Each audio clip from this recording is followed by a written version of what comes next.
హిందూ దేవుళ్ళందరిలోకెల్లా పరమేశ్వరుడు బహుశా చాలా సంక్లిష్టమైన దైవం. అంటే మోస్ట్ కాంప్లెక్స్ హిందూ డైటీ.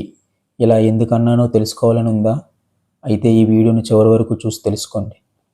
ఈశ్వరుడు ఒక శుభప్రదమైన వాడు అంటే శివుడు, భయం కలిగించువాడు అంటే రుద్రుడు, లార్డ్ ఆఫ్ డ్యాన్స్ నటరాజస్వామి, ఈ విశ్వానికి అంతటికీ దేవుడు అంటే విశ్వనాథుడు, ఈయనే నాశనం చేసేవాడు, అపరిమితమైనవాడు, అతీతమైనవాడు, ఎప్పటికీ మారనటువంటి వాడు, రూపం లేనివాడు, ఆది అంతం లేనివాడు.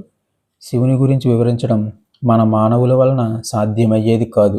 శివుని గురించి పూర్తిగా వివరించడం ఎలాంటిదంటే ఆది అంతం లేని ఈ విశ్వం గురించి పరిపూర్ణంగా వివరించడం లాంటిది. కానీ ఈ వీడియోలో మనం ఒక చిన్న ప్రయత్నం చేద్దామా? శివుడే ఈ సృష్టిలో జరిగే అన్నిటికీ మూల కారణం. శాసనాల ప్రకారం శివుడు 3 స్థితులలో మనకు కొలువై ఉన్నాడు. వాటిలో